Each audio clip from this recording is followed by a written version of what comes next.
it honestly didn't occur to me that between coming off air yesterday and coming on air today, Donald Trump would escalate immeasurably the issues, the problems that we were discussing yesterday. I imagine there'd be a sort of incremental either tightening of the screw or loosening of the screw, and the misinformation universe that Donald Trump clearly inhabits would sort of see a slow seepage, if you like. It's a horrible word, isn't it? I do apologise.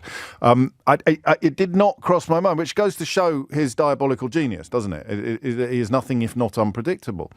And it did not cross my mind that he would embark upon a farrago of absolutely blatant lies, secure in the knowledge that half of the world will have to pretend that they're not.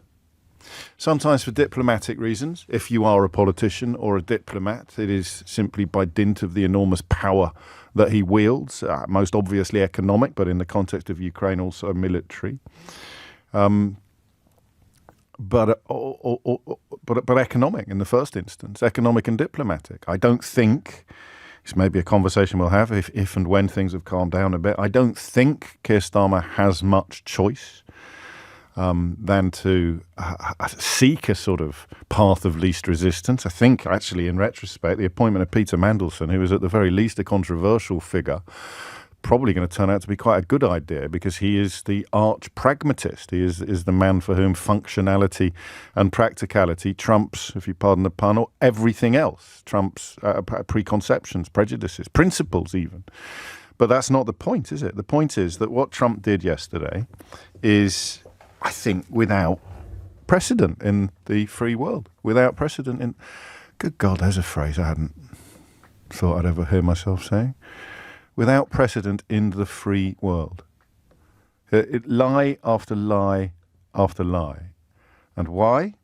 Well, it may have happened anyway, but I think the main reason why it happened is because Volodymyr Zelenskyy told the truth. He broke what Julian Borgia, writing in The Guardian today, describes as the fundamental rule of the new global reality. And you know what that rule is? Don't tell the truth about Donald Trump.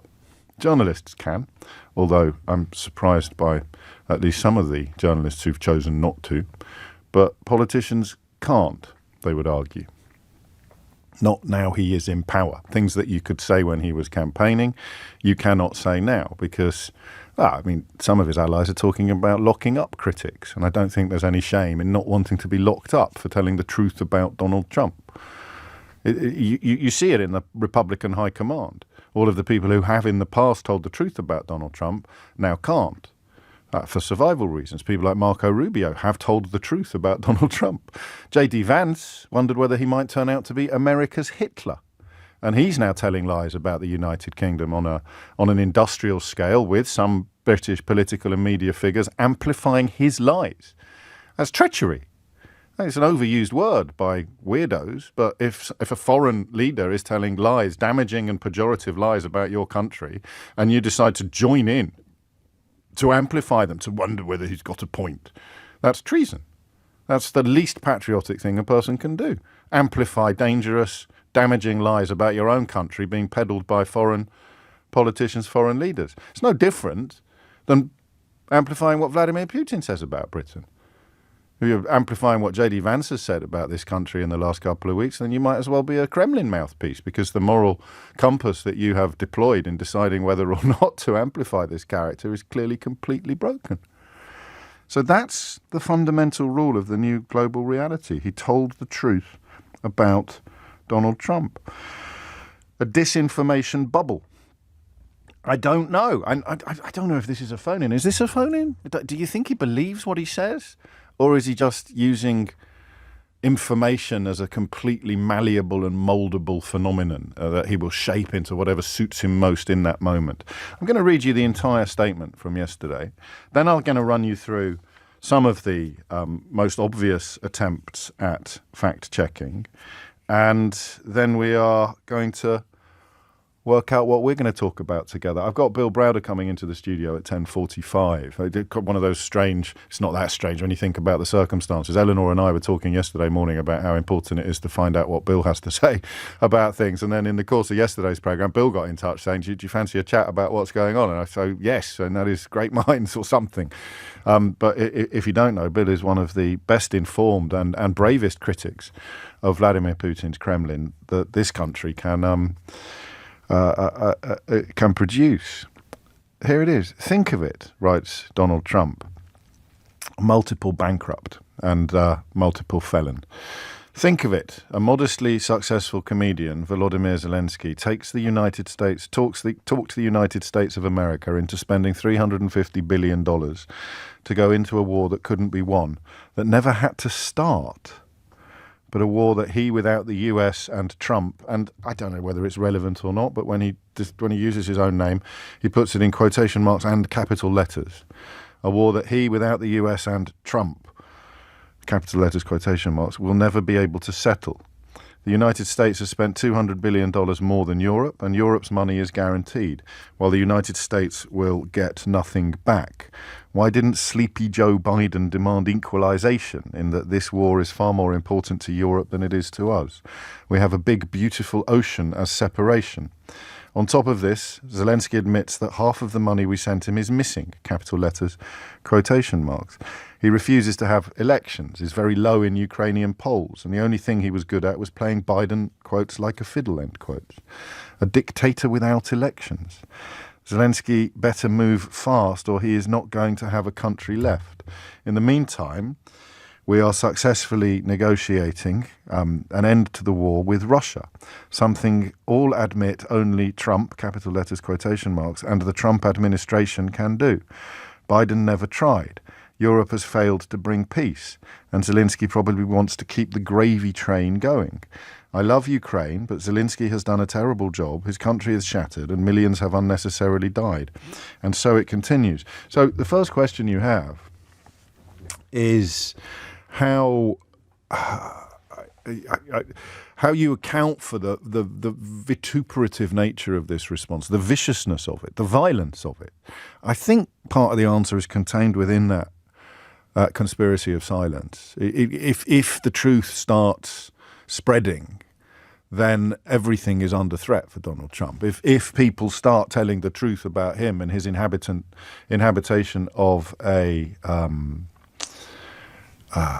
disinformation bubble, then everything starts falling apart.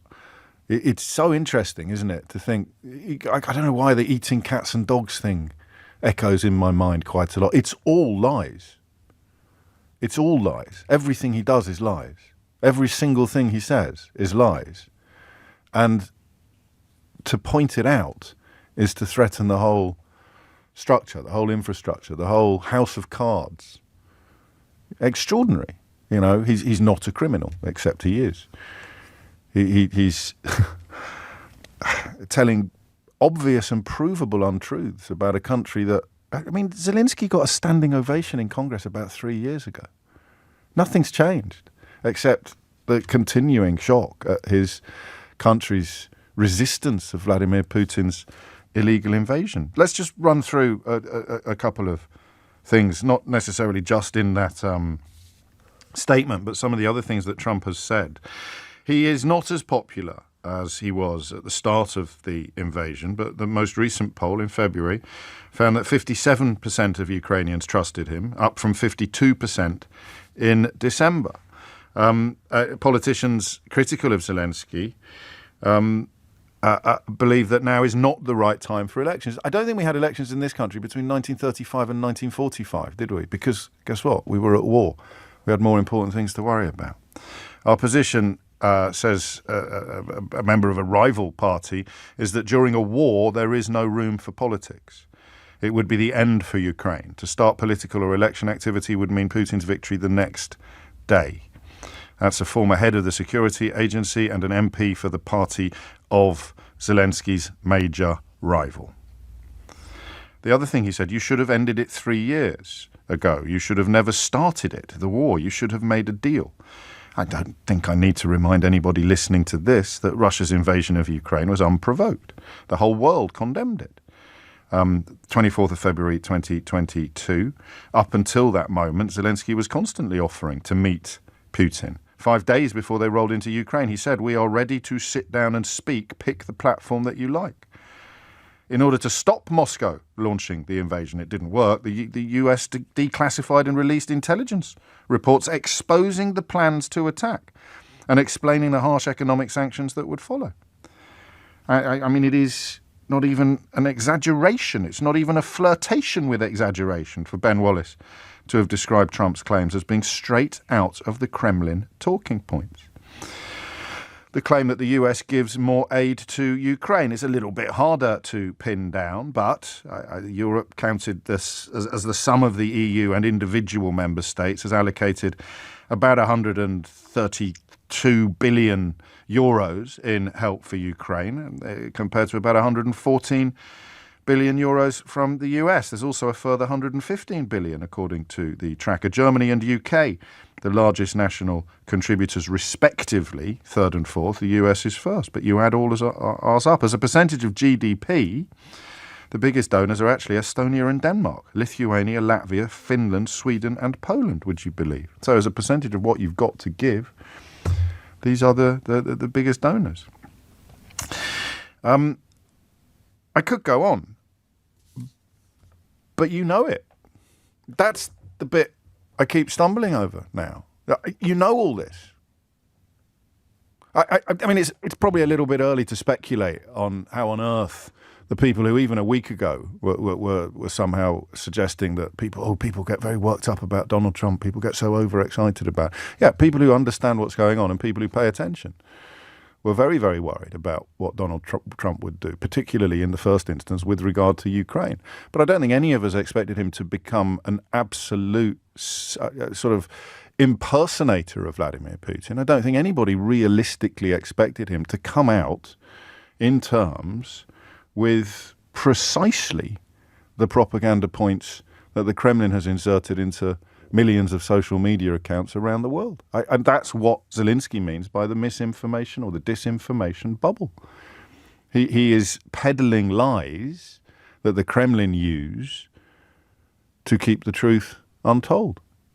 And you can do it in a country like Russia because you have control of almost everything. But the fact that social media has crept up on populations like ours and America's and Romania's and Germany's without people realizing that what was being done is something else that we touched on yesterday. 16 minutes after 10 is the time. I don't know what happens next. You know? I don't know what this means. The Telegraph carried an extraordinary headline on the sort of supplement, the features supplement inside it, asking what happens after Zelenskyy. And your initial reaction to that is, God, the Kremlin are going to be loving that front page. But it's a pertinent, or at least a valid question. Mark tells me Donald Trump's already called himself a king this morning. I don't know whether that's true or not, but it wouldn't be surprising if he had, would he? So I think we might talk today about ourselves, about each other. How do we, because, you know, it embarrasses me to say, there are people in my line of work who are still warm towards Trump, who are still towing the Trump line. Murdoch and the Daily Mail have been pretty outspoken today about what an incredible breach with convention, how unprecedentedly awful this is. Trump appalls world with dictator blast at Zelenskyy. Well, not the whole world. I don't know who you consider to be Donald Trump's biggest cheerleaders in this country, but I think this must be the first time in living memory that Nigel Farage has been turning down interview requests. Don't you? Imagine how tough time he's having. At least he won't have to choose between his two favourite foreign politicians, because it turns out they both believe exactly the same things about Ukraine, or at least Donald Trump claims to. They both probably know they're lying. So how do we survive a disinformation bubble like this, when the most powerful man in the world, arguably the two most powerful men in the world, certainly the two most powerful men in our world, because I don't think the Chinese influence is anywhere near as great on the average British experience. So the two most powerful men in our world, the two leaders of what were once sworn rivals in the Cold War, are now the political equivalent of a Billy Bunch of Numbers Twitter account with a bulldog avatar and a menu of misinformation and lies. What does the pushback look like? Either from our politicians, although let's not forget the tension, as I say, between truth and diplomacy, or our media. What should our media be doing? There'll be a temptation. It wasn't that long ago I heard people saying we should stop talking about Brexit. The people who told you to vote for Brexit saying we've got to stop talking about it now. We've got to stop talking about it now. Are they going to say we've got to stop talking about Ukraine? We've got to stop talking about Trump. Why is everyone getting so worked up about Trump?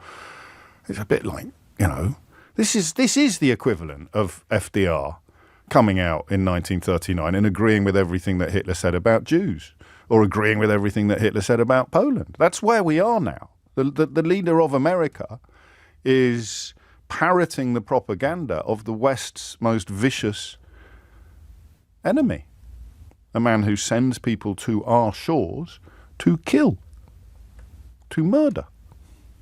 So what on earth does pushback look like? 0345 6060 973 is the number that you need. What do you do? I don't know that we've ever faced this before in the West. Correct me if I'm wrong, but we've never had the reins of power being held by propagandists and liars. I know what you don't do. You certainly don't amplify people like JD Vance maligning your own country and pretend that there's some sort of philosophical or political point to make. You don't tell lies about people getting arrested outside abortion clinics in order to, avoid the reality of having been a cheerleader for the sort of filth that Donald Trump now represents. But for everybody else, what on earth do you do? I can't talk about this every day, can I? What do you do when the leader of the, quotes, free world is in the pocket of the man who hates the free world? When the leader of the, quotes, free world is a puppet and a stooge in propaganda terms for the greatest enemy the free world has. And Donald Trump parroting. And that's what I meant by not expecting this escalation. So Ben Wallace, a Conservative Secretary of State for Defense, going right there, talking about how Trump was parroting Kremlin talking points before he went in on the lies about dictatorships and gravy trains. I don't know what you're supposed to do in this space. I really don't. 0345 6060 973 is the number you need. So, I mean, we probably still need to spend a little bit of time understanding how this has happened. Because that's the maddest bit about all this, isn't it? How has this happened? I felt a bit like January the 6th yesterday, when, of course, Donald Trump sent a murderous mob to the cradle of American democracy with an expressed ambition to murder his own vice president. And you sort of thought, oh, thank God for that, in a way. You thought, oh, thank God for that. No one can hang on to the idea now that he's anything other than all of the things that he obviously is. Some of the British cheerleaders for Donald Trump say, oh, he's really crossed the line now. Fast forward a couple of years and it's, oh, congratulations, Mr. President. Welcome back to the White House. So I felt a bit like January the 6th yesterday, but without that naive optimism. Without that naive optimism that, well, there it is now. It's in plain sight. You know exactly what he is. He is someone who would quite happily launch a coup on his own country and kind of tried to. But that naive optimism's not there now. So you can say here he is now abandoning Ukraine. The one thing that every strand of British political thinking in this country has been united on, we must help Ukraine, we must support Ukraine. Putin is an illegal invader and occupier of sovereign territory. Funny how Brexiters suddenly disappear. Well, people like Farage and his mates disappear over the horizon when real sovereignty is under threat, as opposed to their sort of fish-faced, confected nonsense about sovereignty. It's there. And what the hell do we do? How do you cope with a moment like this? 0345 6060 973. And imagine that I had been in a coma for 10 years. Who would have been in... So let's imagine you've been in a coma since the last year of Obama's presidency. right? How did this happen? How did we end up living in a world where the President of the United States of America has become a proper propaganda parrot, Putin's propaganda parrot? How has this happened? I don't know if anyone can answer that question, but I'd love you to have a go. I don't know. I can have a crack at it, but this introduction has been more than long enough. So how do we respond, and how did we get here?